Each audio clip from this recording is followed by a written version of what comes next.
But first tonight, refusing visas for anti-Semites, banning encampments on universities, revoking taxpayer funding for the religious institutions that platform hate preachers, and reintroducing Holocaust education into the national school curriculum. Well, these were some of the outcomes of today's Sky News Antisemitism Summit that brought together the nation's sharpest political, legal minds and policy experts in the field. Jewish leaders and national security specialists called for a state of emergency to now be declared amid the terrifying rise in anti-Semitism. An esteemed federal court judge, Justice Michael Lee, gave a powerful speech making the case for major reform of the education system. Today's summit came as the ASIO Director General Mike Burgess last night warned that the anti-Semitic attacks had not yet plateaued. Well, today, federal opposition leader Peter Dutton said that reform of the Migration Act is needed to ensure visas aren't being issued to anti-Semites. He said that if he were Prime Minister, he would also revoke visas retrospectively if those who arrived in Australia did not comply with our values.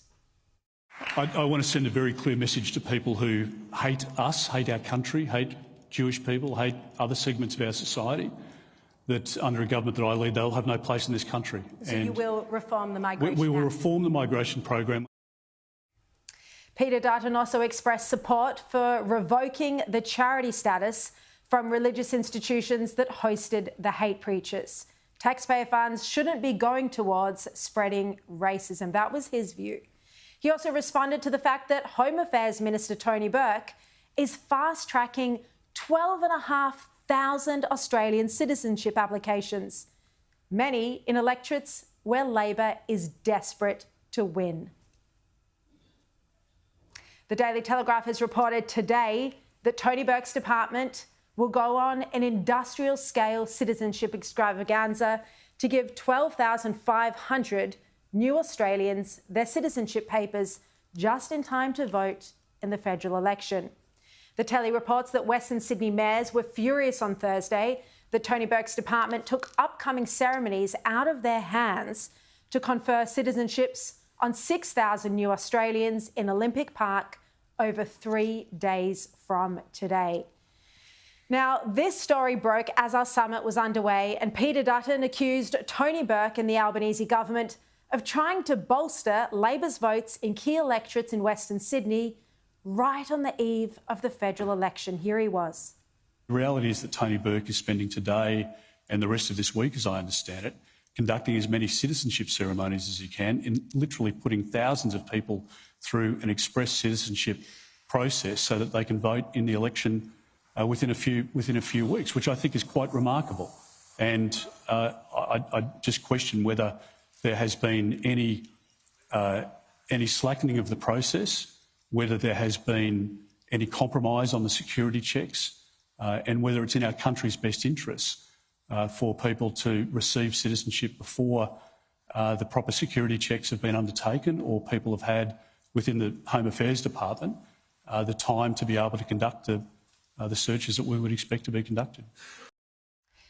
Peter Dutton was extremely strong, and more of his comments are coming up on my show tonight. Now, Federal Court Judge Justice Michael Lee said overhaul of the education system was needed to tackle the anti-Semitism scourge.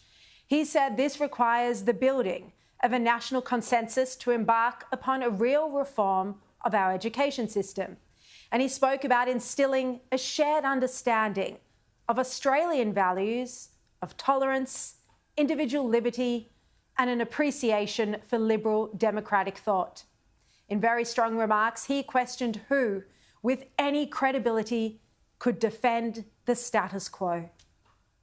The University of Sydney Act expressly provides that the object of the university, of which I'm a graduate, is the promotion of scholarship, research, free inquiry, and the interaction of research and teaching and academic excellence. Other universities have similarly expressed objects.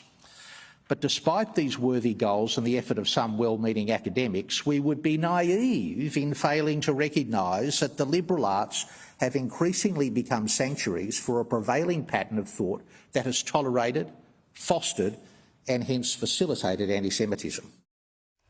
Tolerated, fostered and facilitated anti-Semitism. And he's absolutely right. Justice Lee also spoke about how ignorance provides a fertile soil for ahistorical and ideologically driven notions of so-called settler colonialism, which he says diminishes the Western tradition and equates it with societies that place little value on individual liberty and religious tolerance. And I'm going to play you more of his truly remarkable speech a bit later in the show. We also today saw a very clear contrast between two Labor politicians today. New South Wales Premier Chris Minns spoke and his speech was well received by the audience at the Central Synagogue where our summit was held. Chris Minns said he was ashamed that the hateful scenes of the Opera House protest had unfolded under his watch. He said he took personal responsibility for addressing this crisis and making sure that his state was safe for everyone. I speak on behalf of millions of people in New South Wales when I say we are appalled and we are heartbroken. It was appalling to see the hateful scenes on the steps of the Sydney Opera House one day after October the 7th, and I can tell you I'm deeply ashamed that it happened under my watch as Premier of this state.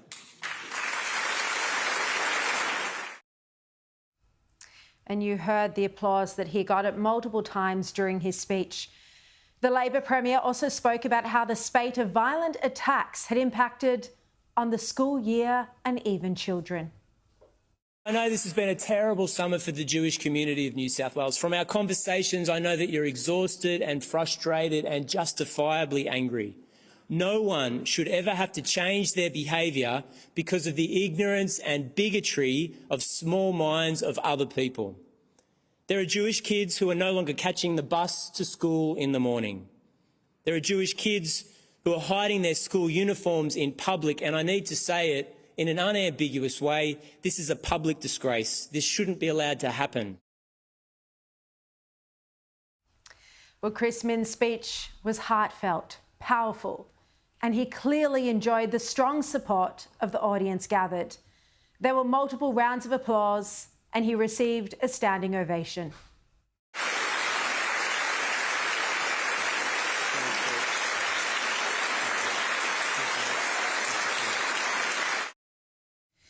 I stress this to say that this issue is not political. It's about how our political leaders are responding to this crisis in social cohesion. Federal Attorney General Mark Dreyfus, the most senior Jewish politician in our country and the son of a Holocaust survivor, spoke at the summit about the actions taken so far by the Albanese government. The reception to Dreyfus couldn't have been more different to how the audience embraced Chris Minns. The live audience, who'd been invited by the synagogue, not by Sky News, reacted to Dreyfus's claim that the Albanese government was taking strong action on anti-Semitism like this. The Australian government stands with Jewish Australians in the fight against anti-Semitism whenever and wherever it occurs. The Australian government has expressly condemned words and acts of hate directed at Jewish people.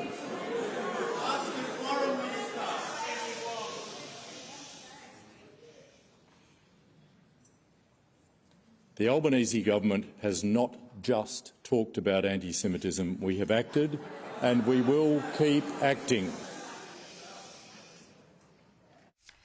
Dreyfus also appeared to take a swipe at media outlets for covering the anti-Semitism crisis. Anti-Semitism cannot and must not be weaponised in the pursuit of votes. It must not be weaponised in the pursuit of newspaper sales or TV ratings either. Newspaper sales and TV ratings. Well, presumably he's referring to Sky News and News Corp there, which almost every other speaker today acknowledged for our strong stand against anti-Semitism. The suggestion that we're doing this for ratings or profit is deeply offensive. Attorney General, I'd love nothing more than never have to report on anti-Semitism again. Our lives have been turned upside down since October 7, with enormous daily anxiety and regular attacks on Jewish targets. We're covering this and we're pushing back against it, not for ratings or profits, but because it's our moral obligation. We won't stay silent, and we shouldn't stay silent, and no one in this country should either. Former Treasurer Josh Frydenberg delivered one of the most moving and powerful speeches of the day. Reflecting on how the crisis developed, he said at first our leaders decided to ignore it, and then they hoped it would go away. He said the sum of current action was simply not enough, and he compared it to scooping water out of a boat that has a leak, hoping it wouldn't sink. There is no point scooping water out of a boat that has a leak, hoping it will not sink. You must plug the leak first. Otherwise, all on board, Jew and non-Jew, will eventually drown. And this is my message today. And we'll play you more of Josh Frydenberg's remarkable speech later in the show. Former Home Affairs Secretary Mike Pizzullo said the current anti-Semitism crisis should be declared a national emergency. Should this be declared a national emergency? Yes, I believe that were an event to occur, we'd look back, the Royal Commission would look back and say there was a failure to declare this a national terror situation, which is an activity under the National Counter-Terrorism Plan.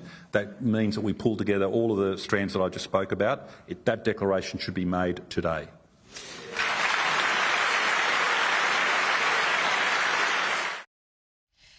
And that suggestion was one of the key actionable outcomes that emerged from the summit.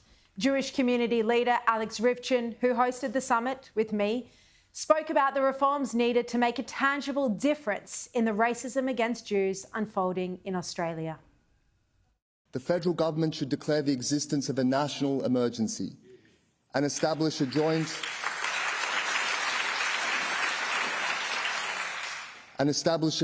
counter-terrorism task force led by a single minister to coordinate and mobilise all relevant agencies in the fight against anti-Semitic terror before we have a major terror attack in this country. Uniform policing guidelines should be established, and intelligence and law enforcement should be trained in understanding what anti-Semitism is and how it is expressed, so that they can identify and prosecute those who commit crimes. Aside from the national emergency, some of the other key reforms were having anti-Semitism education, including the study of Holocaust in the national curriculum, a public awareness and advertising campaign, a national ban on encampments at universities, a ban on the disruption of lectures by protesters, a judicial inquiry into anti-Semitism at Australian universities, revoking the charity status and all funding if religious and charitable institutions promote racism or display terror symbols, reforming the Migration Act so that anti-Semitic conduct is grounds to refuse a new visa or cancel an existing one. Government grants to festivals and individuals should come with a condition that the recipient does not spread racism, and those grants can also be revoked. Now, Alex Rivchin also spoke about how important these reforms are, and he called for political parties to commit to them ahead of the federal election. Government, law enforcement, community organisations must do their part, but I ask you to please do yours. Your messages of support mean the world to us, truly, but the rest of the country needs to hear you too, particularly in those dark recesses of ignorance and malice. They need to hear that they will not define this country. Each of us has a platform and the ability to influence those around them, so speak out, condemn anti-Semitism wherever you see it. Many of the summit demands were already strongly endorsed by Peter Dutton when I interviewed him today.